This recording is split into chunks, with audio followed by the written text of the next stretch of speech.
नमस्कार।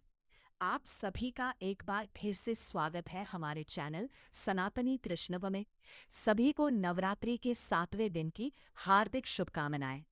आइए मिलकर सुनते हैं माँ कालरात्रि की कथा।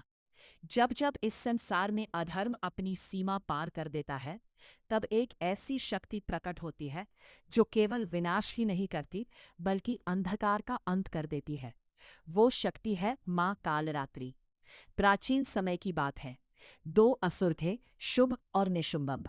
उन्होंने कठोर तपस्या करके वरदान पा लिया और फिर तीनों लोकों पर अपना अधिकार जमा लिया।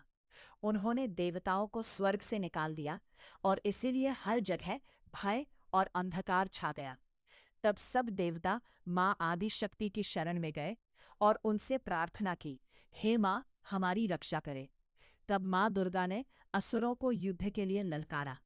शुभम निशुंभ ने अपनी विशाल सेना भेजी।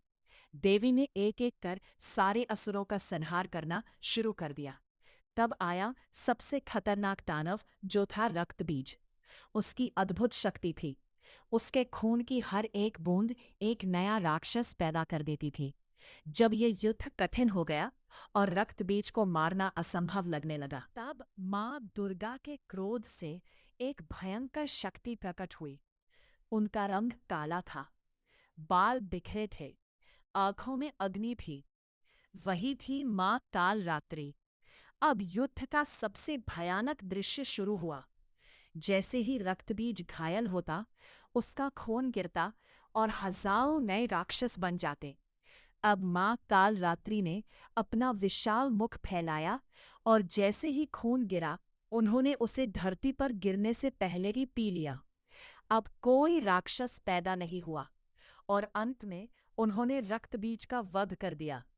इसके बाद माँ ने शुंभ और निशुंभ का भी वध किया, जिससे उन्होंने तीनों लोकों में फिर से शांति स्थापित की। इस प्रकार माँ कालरात्रि ने अंधकार, भय और अहंकार तीनों का अंत किया। माँ ने अपने भक्तों को सिखाया, सबसे बड़ा डर केवल मन का डर होता है। माँ कालरात्रि का स्वरूप कुछ इस प्रकार है। माँ का शरीर काला है, बिखरे हुए बाल है। माँ के 3 नेत्र हैं और उनकी सांसों में अग्नि निकलती है। माँ का रूप भयंकर होने के बाद भी वो भक्तों को वर प्रदान करती है और वो शुभ फल देती है, इसलिए उन्हें शुभंकरी भी कहा जाता है। माँ के 4 हाथ हैं। ऊपर वाला दाहिना हाथ वर मुद्रा में, नीचे वाला अभय मुद्रा में। बाएं हाथ में लोहे का कांटा और खड़क यानी कटार है। माँ की 4 भुजाएं हैं। एक भुजा में तलवार, एक में वज्र है, एक भुजा वर मुद्रा में और एक भुजा अभय मुद्रा में है। माँ का वाहन गधा है। माँ की पूजा के लिए सुबह स्नान कर कर काले या लाल रंग के वस्त्र पहने को स्थापित करें। गंगा जल से शुद्ध करें। कहा जाता है कि माँ के आगे सरसों के तेल का दीपक जलाया जाता है। माँ को गुड़ का भोग लगाएं, फूल अर्पित करें, मंत्रों का जाप करें और अंत में माँ की आरती करें। माँ के भोग के लिए गुड़ सबसे अच्छा होता है। माँ को हलवा और मीठा प्रसाद भी लगा सकते हैं। माँ को गुड़हल का फूल या फिर लाल फूल चढ़ाया जाता है। माँ का बीज मंत्र है, ओम देवी कालरात्रि नमः।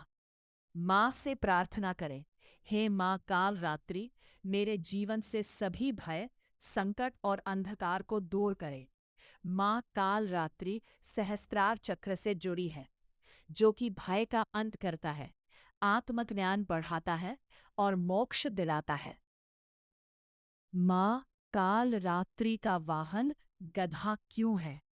ये किसी कथा में नहीं मिलता, लेकिन गधा अज्ञानी माना जाता है, जड़ता और नकारात्मकता भी दिखाता है।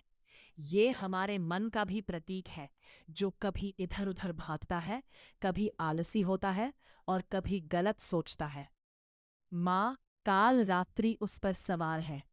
इसका मतलब कालरात्रि इन सब पर नियंत्रण करके इन्हें सही दिशा दिखाती है। जो व्यक्ति अपने मन को नियंत्रित कर लेता है, वही सबसे बड़ा विजेता बनता है। माँ काल रात्रि का वाहन गधा हमें ये सिखाता है कि असली शक्ति अपने मन और अज्ञानता पर विजय पाने में ही है। माँ को प्रसन्न करने के लिए निर्भय बने, सच का साथ दे और सच्चे मन से माँ की भक्ति करे। माँ काल रात्रि का स्वरूप भले ही भयानक हो, लेकिन वह अपने भक्तों के लिए सबसे बड़ी रक्षक होती है। तो ये थी माँ काल रात्रि की कथा और जानकारी। आपको आज की ये कथा कैसी लगी, कमेंट करके ज़रूर बताएं। वीडियो अच्छी लगी हो तो लाइक ज़रूर करें, शेयर करें और अभी तक मेरे चैनल सनातनी त्रिशिव को सब्सक्राइब ना किया हो तो सब्सक्राइब ज़रूर करें।